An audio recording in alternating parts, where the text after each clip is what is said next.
This video covers the basics of how to submit a tech request if you have an issue, if you need our help in any way, if you need us to set up an event for you. All of those things are managed through our ticketing system.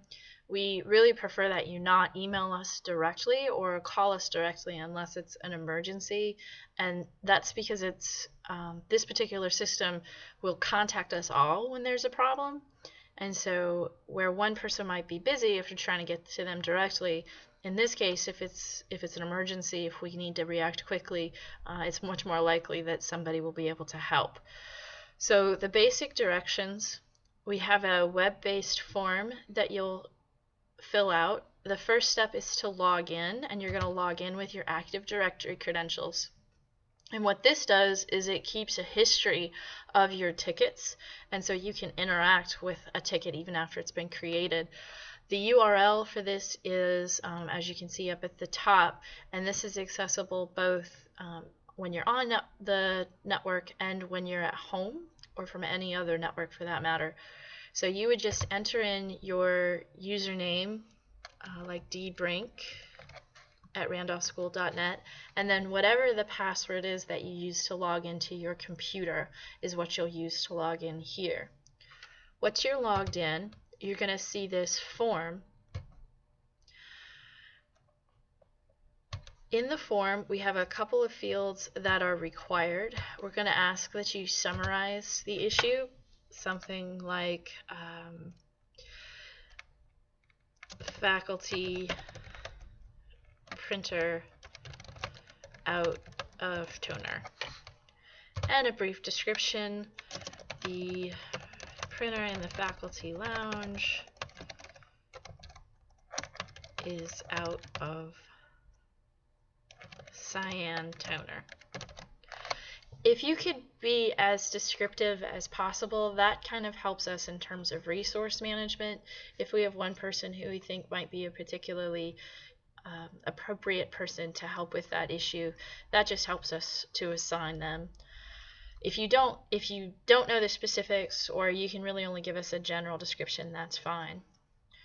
We've also added in an optional field that allows you to specify when you're available. So often teachers have very busy schedules. You could tell us, I'm free during the lunch period, or you can find me after school. That just makes it a little bit easier for us, so we don't have to worry about interrupting a class.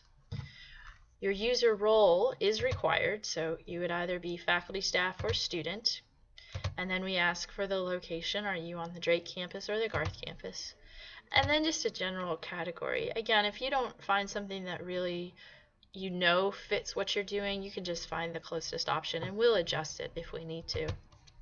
I mentioned that you can use this form if you would like us to help set up computers, or set up a projector, or give somebody wireless access to the guest network for a particular event. If you're going to do that, if you could tell us when that event is so that we know how to schedule.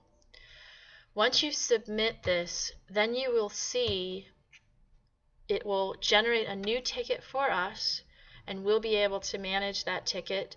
It'll also generate an email that is sent to you, and will tell you that a ticket's been open. And then anytime any action is performed against that ticket, you'll get an email as well. So when somebody becomes the owner of that ticket, meaning they're responsible for resolving it, you'll get an email that says that Joe or Jason or Trey or Deb are going to be responsible for that issue. If we make comments, you'll get an email about that. And then there are two ways that you can actually modify the ticket. You can either reply back. So if we send you an email asking, can you tell me when you're available, or can you give me the specifics of the problem, you can just reply back to that email and it will add it to the ticket. But you can also log in here, and you can see down at the bottom it shows me the tickets that are open and pending completion.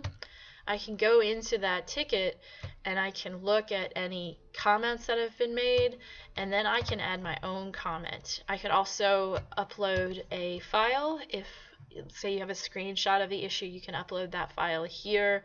If you have diagnostics that we've asked you to run, you can attach that to your ticket from here. You can also, if the request has been dealt with or if it resolved itself, you can close the request from here. In addition, if I go back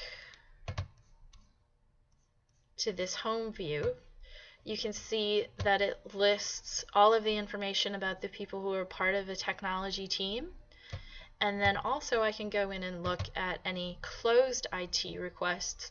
So if my ticket that says computer won't boot is closed because we think that it's finished, I can come in here and I can actually refer back to that later on if I need to. So this system allows you to create tickets, allows you to modify existing tickets or close them if the issue's been resolved, and it also allows you to go back in and look at historical issues. So keep in mind, this really is the best way to get in touch with us, and the more information that you can give us about your problem, the better it is for us in terms of trying to provide help.